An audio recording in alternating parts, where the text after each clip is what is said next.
여러분, 만약 타임머신을 타고 과거로 갈 수 있다면 어느 시대로 가고 싶으세요? 화려한 왕궁이 있던 중세, 로맨틱한 르네상스 시대. 잠깐만요. 그 시대로 가기 전에 오늘 이야기를 꼭 들어보세요. 듣고 나면 절대 과거로 가고 싶지 않을 테니까요. 왜냐고요? 지금부터 들려드릴 이야기는 정말 믿기 힘들 정도로 끔찍합니다. 우리가 역사책에서 배운 찬란한 문명의 이면에는 상상조차 하기 싫은 어두운 면이 숨어 있었거든요. 자, 용기 내서 함께 들어가 볼까요? 프랑스의 유명한 철학자 미셸 푸코는 자신의 책 첫 장을 한 남자의 끔찍한 최후로 시작합니다. 로베르 프랑스와 다미앵이라는 이 남자는 왕을 죽이려다 실패했어요. 그 대가는 뜨거운 납을 몸에 붓고 끓는 기름을 상처에 부은 뒤 말 4마리로 팔다리를 찢어버렸죠. 현장을 목격한 한 사람은 이렇게 적었어요. 비명이 너무 끔찍해서 계속 고개를 돌려야 했다. 여러분, 이게 불과 몇백 년 전 일이에요. 우리 할아버지의 할아버지 시대쯤이죠. 그럼 지금부터 인류가 저질렀던 믿을 수 없는 잔혹한 형벌들을 하나씩 파헤쳐 볼게요. 경고하는데요. 정말 끔찍합니다. 먼저 말씀드릴 건 오늘 소개할 형벌들의 순위가 없다는 거예요. 뭐가 1등으로 끔찍한지 정하기가 불가능하거든요. 마치 세상에서 가장 매운 고추가 뭐야? 라고 물어보는 것과 비슷해요. 다 너무 매워서 비교가 안 되는 거죠. 어떤 분들은 이렇게 생각할 수도 있어요. 차라리 한 번에 끝나는 게 낫지. 20년 동안 감방에 갇혀 있는 게 더 고통스러울 것 같은데? 맞는 말이에요. 하지만 오늘은 순간적이지만 상상을 초월하는 육체적 고통을 준 형벌들 위주로 볼게요. 자, 첫 번째 등장은 렉입니다. 이름 들어보셨죠? 이거 정말 단순한데 무서운 기구예요. 생김새는 우리가 헬스장에서 보는 벤치프레스 대처럼 생긴 사각틀이에요. 거기에 밧줄과 도르래가 달려있죠. 고대부터 중세까지 버전이 여러 개였대요. 작동 원리는 이래요. 죄수를 눕힌 다음 팔다리를 양쪽으로 묶어요. 그리고 양쪽에서 잡아당기는 거죠. 여러분, 닭다리 찢을 때 생각나시죠? 근데 이건 사람이에요. 계속 잡아당기면 관절이 하나씩 빠지기 시작해요. 뚝뚝 소리가 났겠죠? 여기서 질문 하나. 여러분은 손가락 관절 한번 잘못 삐끗한 적 있으세요? 그것만 해도 정말 아프잖아요? 그런데 온몸의 관절이 전부 빠진다고 상상해보세요. 끔찍하죠? 두 번째는 중세 영국의 대표 메뉴 교수형과 사지절단형이에요. 이름도 길죠? 과정은 더 길어요. 나라를 배신한 사람들한테 내린 벌이었는데요. 순서가 있어요. 먼저 목을 매달아요. 근데 완전히 죽이진 않아요. 거의 죽기 직전에 내려뜨리죠. 아, 살았다 싶은 순간이 가장 무섭습니다. 왜냐면 진짜 지옥은 지금부터거든요. 살아있는 상태로 배를 갈라요. 내장을 꺼내고 남성의 성기까지 잘라냈어요. 상상이 되시나요? 그리고 나서 몸을 토막내고 마지막으로 머리를 잘라서 광장에 걸어놨죠. 이러면 너희도 이렇게 된다는 경고였던 거예요. 더 놀라운 건요, 이게 1870년까지 유지됐다는 거예요. 우리나라로 치면 조선 고종시대쯤이에요. 불과 150년 전이라고요. 세 번째, 유다의 의자예요. 이름만 들으면 평범한 의자 같죠?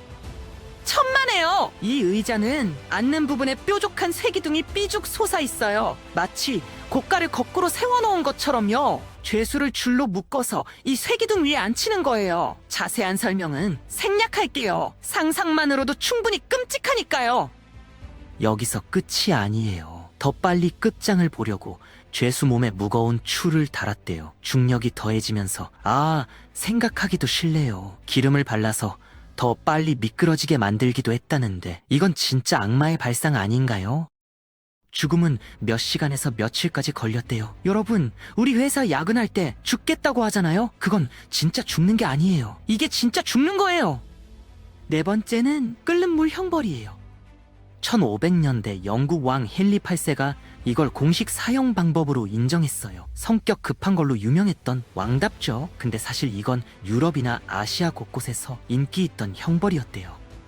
방법은 간단해요. 큰 가마솥에 물 끓이고 사람 넣기. 때로는 물 대신 기름이나 끈적끈적한 타르를 썼다고 해요. 여러분, 라면 끓일 때 김이 손에 살짝만 닿아도 화상 입잖아요? 그런데 온몸이 끓는 물에 잠긴다는 건 우리 어머니들이 뜨거운 건 조심해야 한다고 항상 말씀하시는 이유를 알겠죠? 다섯 번째는 캐서린 수레예요. 18세기, 19세기 유럽과 아시아에서 유행했던 형벌이에요. 프랑스 작가 볼테르도 책에 썼을 정도로 유명했죠. 커다란 나무 바퀴 위에 사람을 팔다리 쫙 펼쳐서 묶어요. 그 다음 집행자가 철봉을 들고 와서 내리치기 시작하는 거예요. 우리가 치킨 먹을 때 북채로 뼈 부수는 거 있잖아요? 그것처럼요. 근데 이건 살아있는 사람이에요. 뼈가 부서지는 소리가 사방에서 들렸을 거예요. 거의 형체를 알아볼 수 없을 때까지 때렸다고 해요. 더 끔찍한 건 이 상태로 며칠을 더 살아있기도 했다는 거예요. 6번째, 머리 으깨기예요. 이름만 들어도 알 것 같죠? 위에서 금속판이 머리를 누르고 아래서 금속판이 턱을 받쳐요. 완전히 고정된 상태예요. 마치 호두 까기 기구 같은 거죠. 근데 까는 게 호두가 아니라 사람 머리라는 게 문제예요. 위에 달린 나사를 천천히 돌리면 위쪽 판이 내려와요. 처음엔 압박감만 느껴지다가 점점 얼굴뼈가 부서지기 시작하고 결국엔 더 이상은 말 안 할게요. 중세시대 발명품이라는데 정말 그 시대 사람들은 이런 걸 만드는데 재능이 있었나 봐요. 나쁜 의미로요. 7번째, 살가죽 벗기기입니다. 드라마 왕좌의 게임 보신 분들 있으시죠? 거기 나오는 볼튼 가문 기억나세요? 그들의 가문 문장이 바로 이거예요. 사람 피부를 통째로 벗기는 거죠. 중국에서는 얼굴 피부만 벗기기도 했대요. 더 끔찍한 건 먼저 몸을 불로 지져서 피부를 벗기기 쉽게 만들었다는 거예요. 여러분, 여름에 햇볕에 타서 피부 벗겨진 적 있으세요? 그것만 해도 엄청 따갑잖아요. 근데 온몸의 피부가 상상이 가시나요? 18세기까지도 사용됐는데요. 13세기 영국에서는 도둑들한테 이 형벌을 줬대요. 지금 우리나라에서 도둑질하면 징역 몇 년인데 그때는 이랬다니. 시대가 정말 많이 변했죠. 중국의 어떤 황제는 5,000명의 여성을 이런 식으로 처형했다는 기록도 있어요. 5,000명이요? 우리나라 작은 동네 인구보다 많아요. 8번째는 계속 중국 이야기예요. 1000번의 칼질로 죽이기라는 형벌이죠. 14세기 중국에서 흔했던 형벌인데요. 실제로는 더 오래전부터 있었대요. 이름 그대로 죄수의 온몸을 작은 칼로 계속 베는 거예요. 여러분, 종이에 베인 적 있으시죠? 아주 작은 상처인데도 엄청 아프잖아요? 그런데 그런 상처가 몸에 1000개씩 생긴다고 상상해보세요. 게다가 천천히, 아주 천천히요. 어느 부위도 빠짐없이 칼날이 지나갔어요. 죽는데 정말 오래 걸렸겠죠. 다만 일부 역사학자들은 실제로는 우리가 생각하는 것만큼 그렇게 오래 걸리진 않았을 거라고 해요. 어떤 칼질은 몸의 일부를 절단하는 수준이라 죽음이 더 빨리 왔다는 거죠. 그게 위로가 될까요? 전혀 안 되는데요. 9번째는 톱으로 자르기예요. 15세기 그림을 보면 정말 심플해요. 복잡한 기구도 필요 없어요. 죄수를 거꾸로 매달고 다리를 V자로 벌려요. 그리고 두 사람이 큰 톱을 들고 와서 사타구니부터 자르기 시작하는 거예요. 여기서 포인트, 왜 거꾸로 매달았을까요? 그래야 뇌에 피가 계속 공급돼서 오래 의식이 있기 때문이에요. 즉, 더 오래 고통을 느끼라는 거죠. 정말 악마의 아이디어 아닌가요? 중세 유럽에서 가끔 사용됐고 중국에서는 가로로 자르는 버전도 있었대요. 세계 곳곳에서 제각각 창의적인 방법들이 있었나 봐요. 마지막 10번째, 쥐를 이용한 형벌이에요.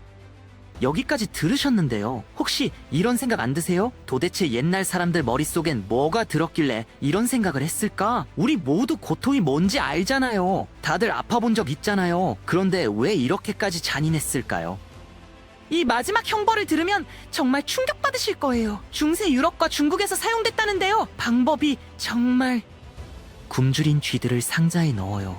그 상자를 벌거벗은 죄수 배 위에 올려놓는 거예요. 그럼 배고픈 쥐들이 죄수를 뜯어먹기 시작한다는 거죠. 다른 버전도 있어요. 먼저 배를 살짝 갈라놓아서 쥐들이 내장에 쉽게 접근할 수 있게 만들었다고도 해요. 또 다른 방법은 쥐 한 마리를 배 위에 놓고 금속 냄비로 덮는 거예요. 그리고 냄비를 불로 달궈요. 쥐는 뜨거워서 도망가려고 하는데 갈 곳이 없어요. 유일한 탈출구는 아래, 즉 사람의 몸속이죠. 그래서 쥐가 몸을 뚫고 들어간다는... 여러분, 우리 집에 쥐 나타나면 깜짝 놀라서 비명 지르잖아요? 그런데 그 쥐가 내 배 위에 있고 도망갈 곳이 내 몸속밖에 없다면 생각만 해도... 다만 이게 실제로 가능했는지는 의문이에요. 쥐가 정말 사람 몸을 뚫고 들어갈 수 있을까요? 증거를 제시하는 자료는 많지 않더라고요. 하지만 그런 방법을 생각했다는 것 자체가 이미 끔찍하죠. 여기까지가 인류가 저질렀던 끔찍한 형벌들의 역사예요. 여러분, 오늘 이야기 들으시면서 어떤 생각이 드셨나요? 우리는 가끔 현대 사회가 너무 각박하다고, 사람들이 너무 냉정하다고 불평할 때가 있어요. 월요일 아침 출근길이 지옥 같다고, 상사한테 혼나는 게 고문 같다고 말하기도 하죠. 하지만 오늘 이야기를 들어보니까요, 우리가 사는 지금 이 시대가 얼마나 축복인지 느껴지지 않나요? 우리는 법정에서 공정한 재판을 받을 권리가 있어요. 변호인을 선임할 권리도 있고요. 아무리 큰 죄를 지어도 인간으로서의 존엄성 보장받죠. 이게 당연한 것 같지만 불과 몇백 년 전만 해도 전혀 당연하지 않았던 거예요. 그리고 더 중요한 건요, 우리 사회가 복수보다 교화를 생각하게 됐다는 거예요. 죄를 지은 사람에게 끔찍한 고통을 주는 게 목적이 아니라 그 사람이 다시 사회의 구성원으로 돌아올 수 있게 돕는 게 목표가 됐죠.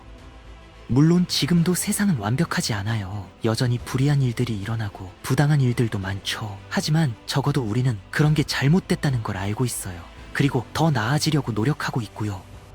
오늘 이야기를 통해 우리가 기억해야 할 건 이거예요. 인간은 잔인해질 수도 있지만 동시에 더 나아질 수도 있다는 거예요. 우리가 지금 누리는 인권, 법치주의, 인본주의는 그냥 하늘에서 떨어진 게 아니에요. 수많은 사람들이 이건 아니다 아니다 라고 외쳤고 변화를 만들어낸 결과죠.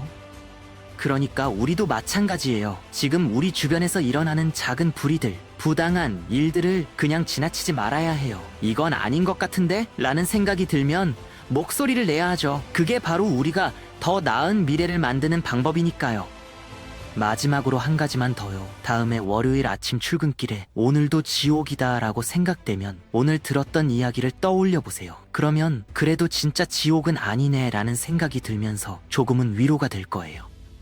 우리 지금 이 시대에 태어난 것에 감사하면서 살아요. 그리고 우리 다음 세대가 더 나은 세상에서 살 수 있도록 오늘도 조금씩 노력해봐요. 그게 바로 역사에서 배우는 진짜 교훈이니까요.